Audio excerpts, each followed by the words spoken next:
নমস্কার বন্ধুরা, welcome to Namita লাইফস্টাইলে সকল বন্ধুকে স্বাগত জানাই। আমি নমিতা আজ বানাবো খাসির মাংস কষা বা মটন কষা। এখানে আমি প্রথমে নিয়েছি 1 কেজি খাসির মাংস, বড় বড় পিস করে আমি কেটে নিয়েছি আর জল দিয়ে পরিষ্কার করে ধুয়ে আমি জল ঝরিয়ে একটি পাত্রের মধ্যে নিয়ে নিয়েছি।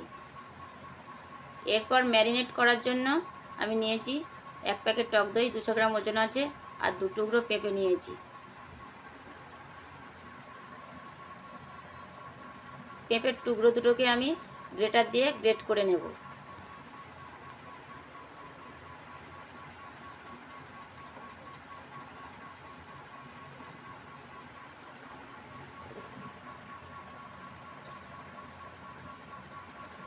এক টুকরো আমার গ্রেট করা হয়ে গেছে, আর একটা টুকরো আমি গ্রেট করে নিচ্ছি। বন্ধুরা, ভিডিওটা স্কিপ না করে পুরোটাই দেখতে থাকুন, খুবই সুন্দর একটি রেসিপি।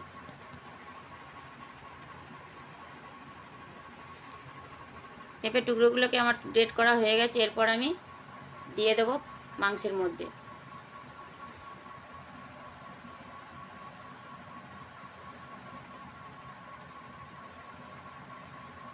এরপর আমি টক দইয়ের প্যাকেটটাকে কাঁচি দিয়ে কেটে নিচ্ছি। কাটা হয়ে গেছে। এরপর দিয়ে দিলাম মাংসের মধ্যে টক দইগুলো সব, পুরোটাই আমি দিয়ে দিয়েছি।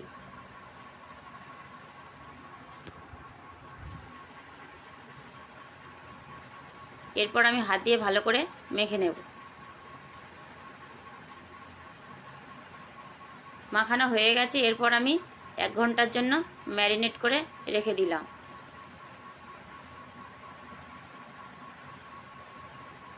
এরপর আমি আরও একটি পাত্রে নিয়েছি সিলে বাটা মশলা, 4 চা চামচ আদা বাটা, 4 চা চামচ রসুন বাটা, আর বড় সাইজের 4টি পেঁয়াজ কুচি নিয়েছি ছোটো ছোটো টুকরো করে, আর নিয়েছি 2টো টমেটো ছোটো ছোটো টুকরো করে কেটে নিয়েছি, আর 2টো তেজপাতা নিয়েছি, আর নিয়েছি 1 চা চামচ কাঁচা লঙ্কা বাটা।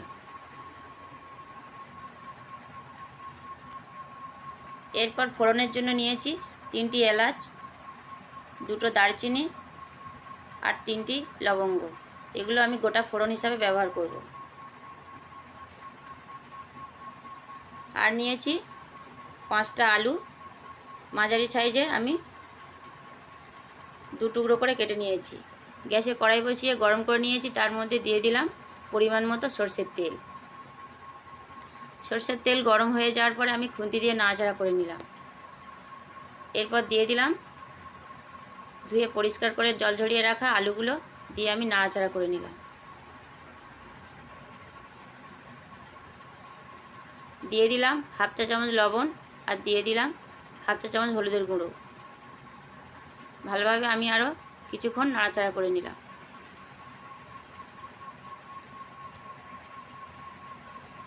নাড়াচাড়া করার পর আমি 2 মিনিটের জন্য ঢাকনা দিয়ে দিলাম, যাতে আলুটা একটু সিদ্ধ হয়ে যায়।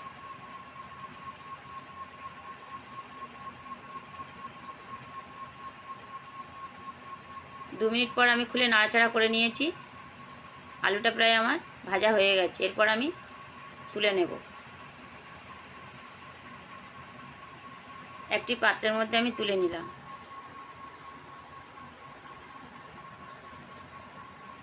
তোলা হয়ে গেছে আলুগুলো। এরপর আমি যে কড়াইয়ে তেলও ছিল আমার আলু ভাজা তেল, তার মধ্যে আরও কিছু তেল দিয়ে দিলাম।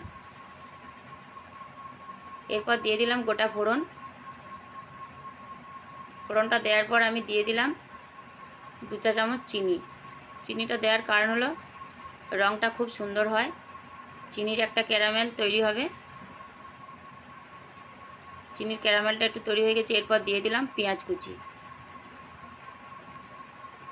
পেঁয়াজটা দিয়ে আমি লাল লাল করে আমি ভেজে নেব।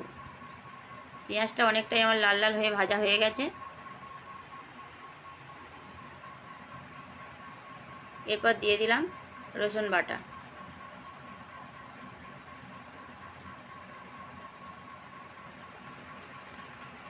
এরপর দিয়ে দিচ্ছি আদা বাটা।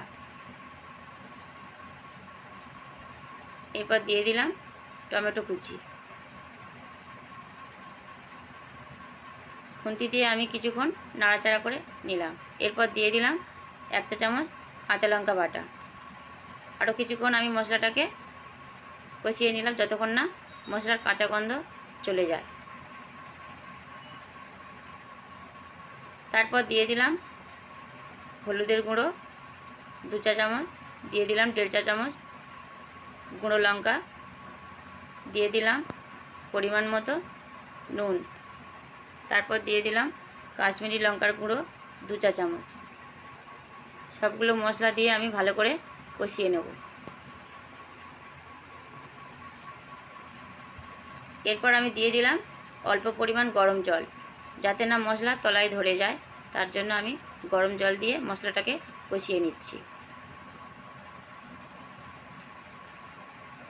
মশলাটা অনেকটা কষানো হয়ে গিয়েছে, মশলা থেকে তেল ছেড়ে দিয়েছে। এরপর ম্যারিনেট করা আমি প্লেটটা সরিয়ে নিয়ে দিয়ে দিলাম মাংসগুলো মশলার মধ্যে।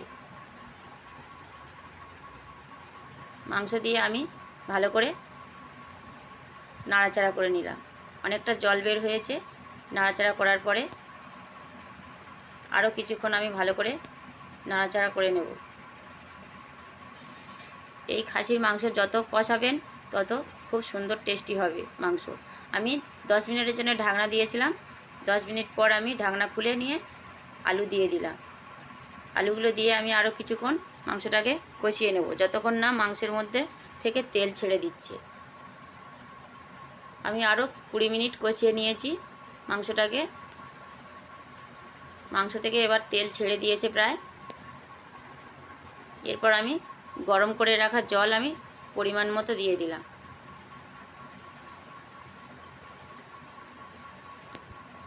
জল ফুটতে শুরু করেছে। আরও আমি 15 মিনিটের জন্য ঢাকনা দিয়ে দিই। 15 মিনিট পর আমি ঢাকনা খুলে নিলাম।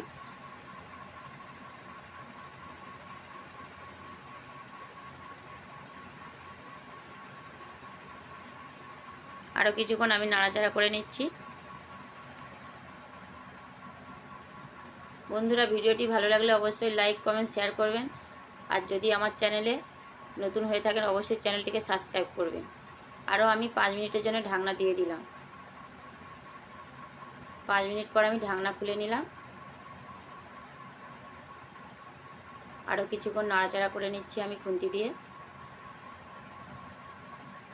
যেসব বন্ধুরা আমার চ্যানেলে সাবস্ক্রাইব করেছেন তাদের জন্য অনেক অনেক ধন্যবাদ। এরপর দিয়ে দিলাম 1 চা চামচ গরম মশলা।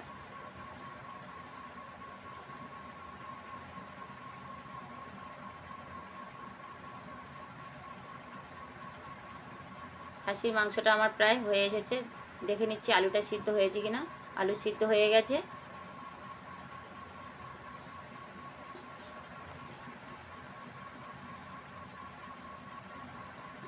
এরপর একটি পাত্রে আমি দেখে নেব মাংসটা সিদ্ধ হয়ে গেছে কিনা।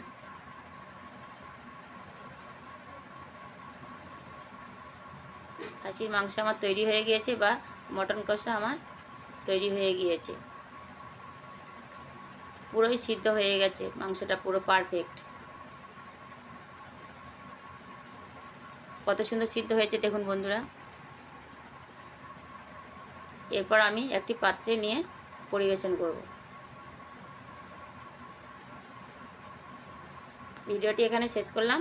দেখা হবে পরের ভিডিওতে। টাটা।